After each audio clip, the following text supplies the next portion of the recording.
A long time ago, I was a baby.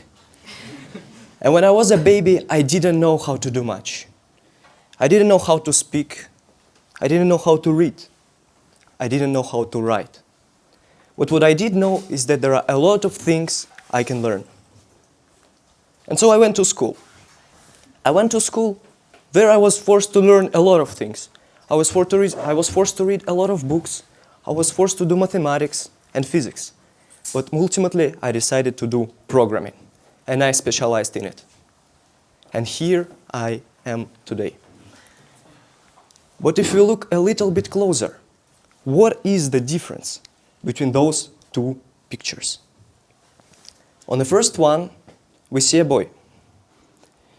A pretty boy, I must say. But the boy who barely knows how to read, who barely knows how to write, and who barely knows how to speak. And on the second picture, we see a person who specialized himself in the technology and programming. And so I think the thing which separates those two pictures is training. And the same goes to LLMs, which we're using right now. You can start using any LLM out of the shelf. It can do a lot of things. It can do basic things, maybe a little bit advanced things, but probably it would not excel at your use case. And to do so, you need training. And so today, in my speech, I'm going to be talking about how to train the AI model you need. Before we start talking about how to train the model, we need to understand why and when do we need to train the model. So you all know that, you use GPT, of course, and sometimes you ask it the questions. And you know that sometimes the GPT is really good at answering your question. Let's call this problem a simple problem. So let's say you ask GPT a question and it is consistently right. Well, good job. You don't need to fine-tune the model. You're already there. Now let's imagine the problem is a bit more difficult. So you ask the model a questions, and sometimes it's right, sometimes it's not. Ultimately, you're not happy. So what do you do next? For example, you can start improving your prompt. You can write a more detailed instruction. You can ask the model to think. You can say that it's very important, otherwise I'm going to get fired. And ultimately, you can do a lot of prompt engineering. But sometimes this is not a solution. So I want to share my experience here. We needed to get the highest performance possible from the model. Initially, we wrote a prompt. And to run the entire data set and label it with the model, it costed us $5. But as I told you, we wanted to get the highest performance possible. And so what we did is we started improving the prompt. So we added some examples into it, we added clarification, and ultimately the prompt became better, and the model started getting 5% more accurate. However, the problem is here. For those who don't see, the price increased by 16 times. And so sometimes when you see this, you get a little bit demotivated. But for this, there is a solution which is called fine-tuning. Ultimately, it allows you to decrease costs because you don't need to have a really big prompts which detail every case, but rather you let the model learn the behavior through observing the data. So this is to counter this example. And also, let's say you had a model and you fine-tuned it. Ultimately, the model became better. So if you were satisfied with the initial performance, what you can do is you can take a smaller model and fine-tune it. And having a smaller model is really beneficial. It's much cheaper to host it, and it's much faster. So ultimately, if in your application you care about speed and costs, you should also think about fine-tuning. So today, we're going to fine-tune the model. No surprise. But we're going to fine-tune a special model. You all know that around a year ago, we got two exciting events. First of all, there was a guy who came out of nowhere, and he said that I have the best open source model. And he said that it was the best one because it can truly reason. Well, some people trusted him, but ultimately it was a big lie. It was a fake. But then GPT-01 released, the model who can really reason. And so today, we're going to do something very difficult. In 10 minutes, we're going to train the model who can reason too. I don't know. It would reason. I don't know if it's going to be saying good things, if it's going to be intelligent or not, but it would try to reason. And so this is what we're going to do right now.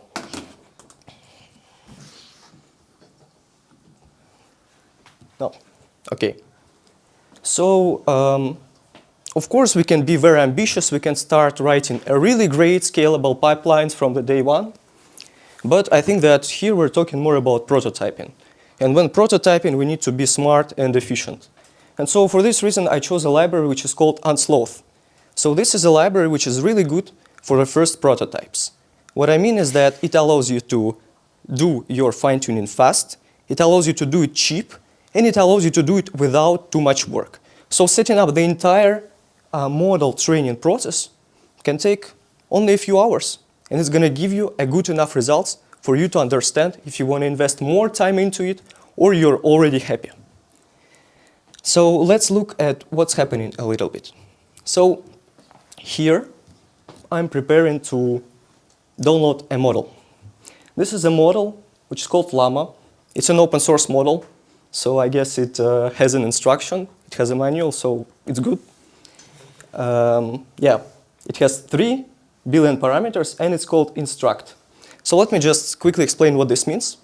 So when you're just starting prototyping your application, you don't need to choose and start from the biggest model. You can start from a good enough model, and then if it works, you can decrease the size, or if it doesn't work, you can increase the size and try to use a bigger model. And so here I'm starting with a small enough model, but the one which would give me some understanding.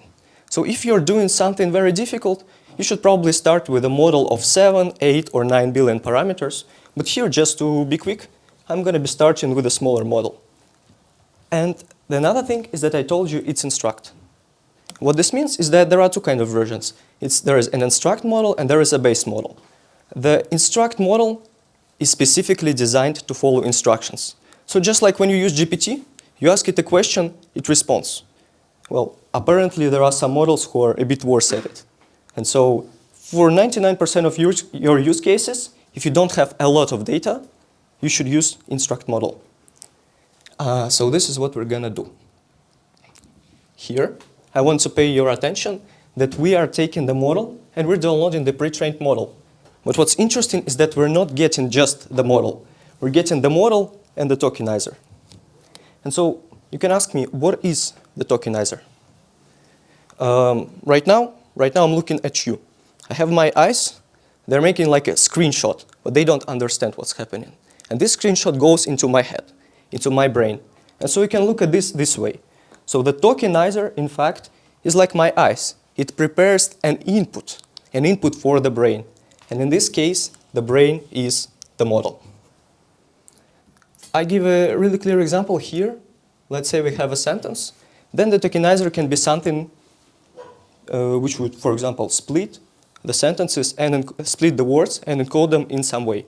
So ultimately, it's just a kind of important device which would process the data before giving it to LLMs.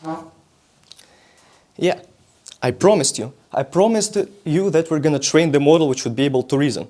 But firstly, let's see what are we going to do? What are we going to be doing? So here, I decided to choose a data set. The data set of question answering problem. So there's going to be a question, and we need to choose an answer. So in this case, this is more like an academic benchmark, where we have a question with some blanks, and we need to choose an option which says which answers are correct. And so this would be the goal of the model. And ultimately, what I ask the model to do is I ask to say which letter is correct, and when it says that a certain letter is correct, it should indicate it with the phrase the answer is X, where X would be the character of the correct answer. And so I told you that sometimes you don't need to train your own model. First, you need to understand if your model is not already good enough on this problem. So what we're going to do here, is that we're gonna evaluate our model. There are 24 examples. What we're gonna do is we're gonna patch each of those test examples, and we're gonna see what model thinks about it. Then, as I told you, I asked the model to say the answer is and the character. And so here, what I'm gonna do is I'm gonna find the phrase the answer is, and then I'm gonna get the first character out to scrape the answers of the model. And this 16% accuracy is the moment where the things start going wrong. So 16% is about as good as if I was given a random answer. So it's a very bad result. Basically, it's like tossing a coin. It doesn't mean anything. And so at this point, we start investigating what is wrong. And so if I were to see what my model outputted, actually, it didn't output most of the time anything meaningful. So normally, when we're talking about test questions, I ask the answer to be a capital character. Well, here you see some of them are math symbols, some of them are lowercase characters. So ultimately, there is something wrong. And if you look a little bit closer, we'll see that most of the time, for example, here or here, the model doesn't say anything what we asked it to do. And so this is the moment where I stop and I make a really important disclaimer. When you're doing any application in artificial intelligence, it can be an LLM-based application, it can be any other application, you should really focus on the data. So far, we're not fine-tuning the model, but we have a prompt, and this prompt clearly doesn't work. We have the data processing algorithm, which takes an output of the model. This algorithm also clearly doesn't work.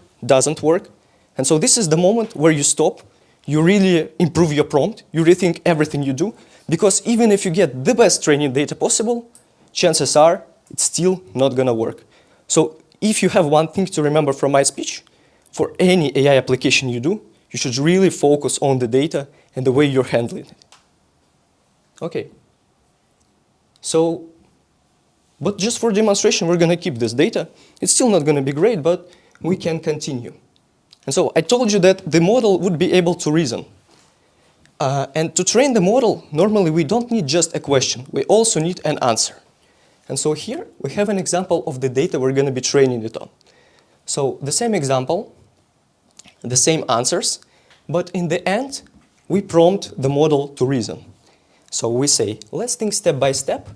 Then the model is thinking, and then ultimately we finish our answer with the phrase, the answer is and the correct character. And so on this data, we can train the model, because right now we have a reasoning process, and ultimately our model, the goal of the model would be to replicate it. So we start training the model here.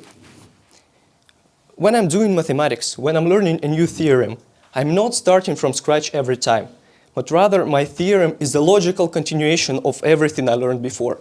So a new theorem is just a dependency, is dependent on a few other theorems I knew. And so to learn a new theorem, I don't need to start from scratch. What I can do is I can take part of my knowledge and slightly change it. And so when you fine-tune the model, you do something very similar. You have an initial model, and you have a subset of parameters you want to update. And this is the way we're going to be fine-tuning the model, and this is ultimately the way you should start with, because it's very fast, it's very cheap, and it's very easy to set up. This methodology is called LoRa, and you probably heard this name before. So here I'm setting it up. Nothing difficult, but there's one important parameter, r equals 16. So it just indicates how many parameters are we going to be fine-tuning and how many are going to be fixed.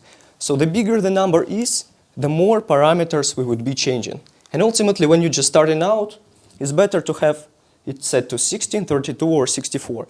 Anything below 16 is probably going to be not good. And so here, I set up the training. I set the model, I set tokenizer, I set the data set, which I showed you with reasoning, and I set the number of training epochs. So what this means actually is that each example in our data set would be seen by the model 5 times during training, because the number of epochs equals 5. And so we start training the model. while we're training the model, we see that eventually the loss goes down, which is exactly what we want. It means that hopefully the model becomes better. And so now we want to evaluate the model. We want to evaluate the model. So exactly the same code. As I told you, this code has a lot of problems, but this is just for demonstration purposes. Still exactly the same post-processing algorithm. So we generate a model output, and then we try to extract the character from the brackets. And then, if we were to look at the outputs, we see that right now the model is actually being able to reason. So it says, let's think step by step, But we see that this reasoning takes a lot of space. There are a lot of words. And there is a hidden problem I didn't talk about before. So we see that to output that many words, it took our model 5 seconds, which is, you can say, not much. But before, to say and to give an answer to this question, our model took less than a second. So what this means is that by giving the model an opportunity to reason, unfortunately, our model became much, much slower.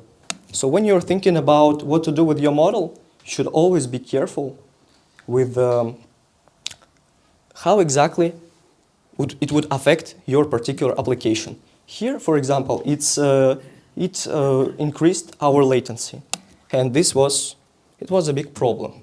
But at least the model became smarter. And so right now, when we have the model, we can actually save it. We can save it, and we can use it. But how?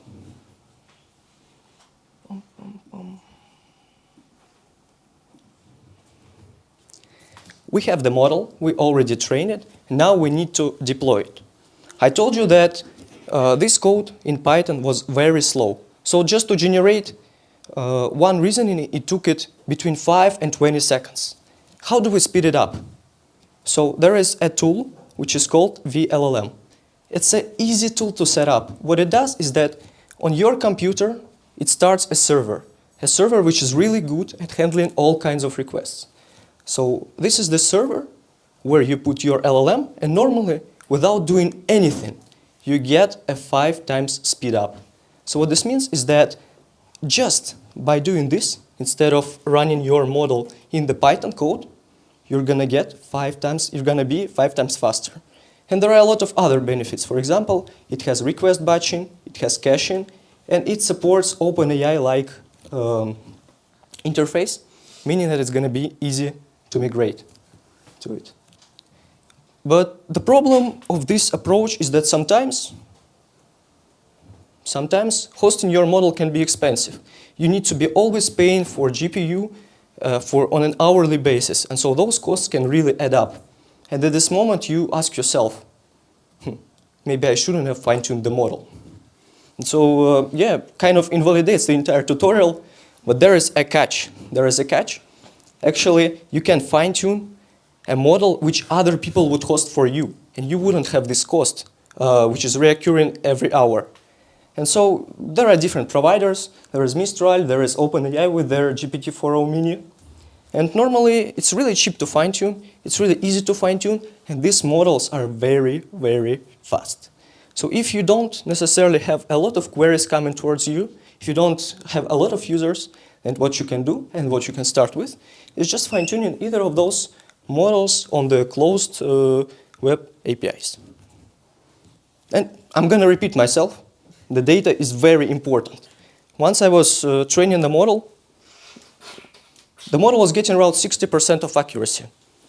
I felt like it's not enough. I felt like we can do more. So what I did is that instead of improving the data, I took the biggest model possible. I thought it's going to work. And so from 60, it increased to 62%, which is nothing. But when I really started looking at what was going wrong, improving the data, improving the way I was handling it, I was able, without any model pre-training, etc., improve the performance from 60 to 75%. So once again, if you are looking for the way to really make your application work, you should focus on the data. Like, this is probably the most important thing you can remember from my talk. But now the formal part is over, but I have good news. I have good news to share. So I'm working at a company called Twin. At Twin, we have an ambition. We want to build our own web agent, which would be capable to complete all kinds of online problems. For example, looking at your email and summarizing stuff and all of those things. And so this is a challenging problem, but we know that we can do this together. And so for this reason, we are recruiting. We are recruiting AI intern who's going to be working on reinforcement learning and training LLMs. And we are recruiting research engineer. And we are recruiting software and full stack engineers. So if you are either of those, if you see yourself here, please apply. Thank you.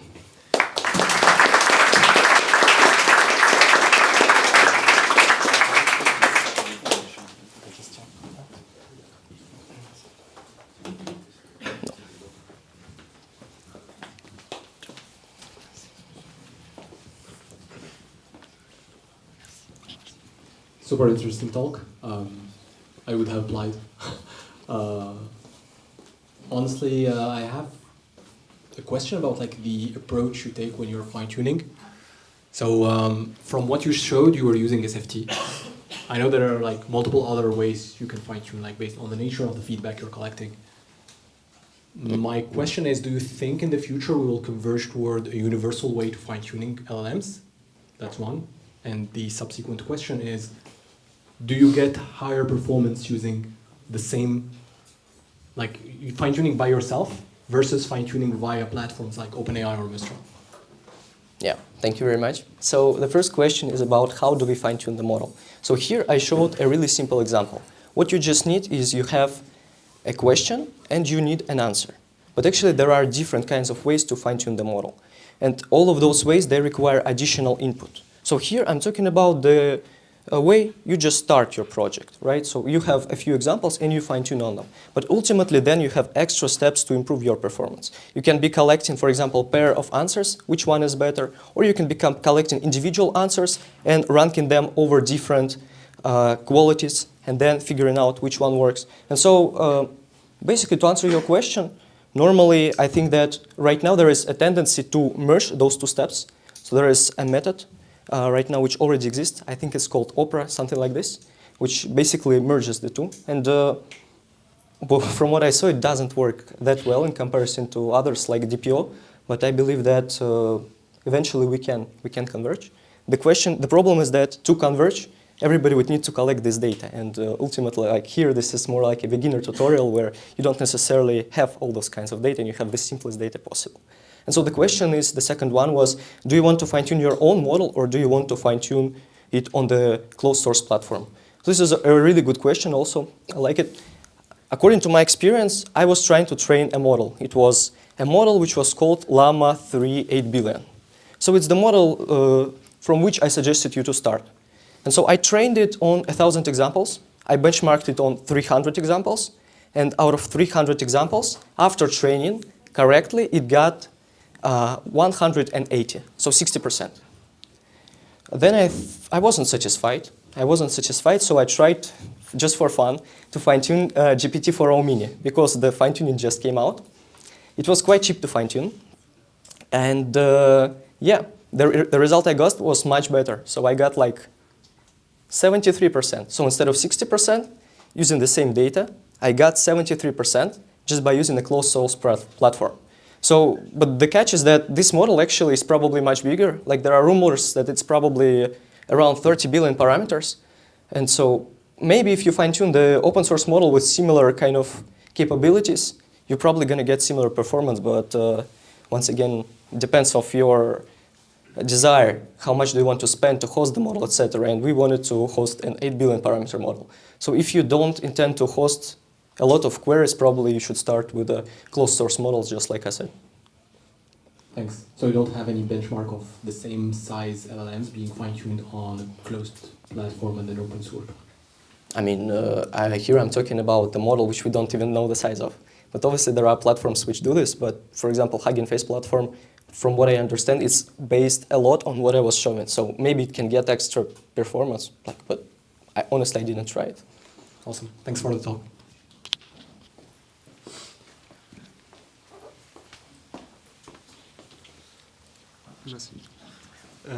I had a question, like how important is overfitting in fine-tuning? Like for example, on platform like OpenAI, do you really need to have a balanced data set, or is it handled automatically by the platform and you can don't really care about it?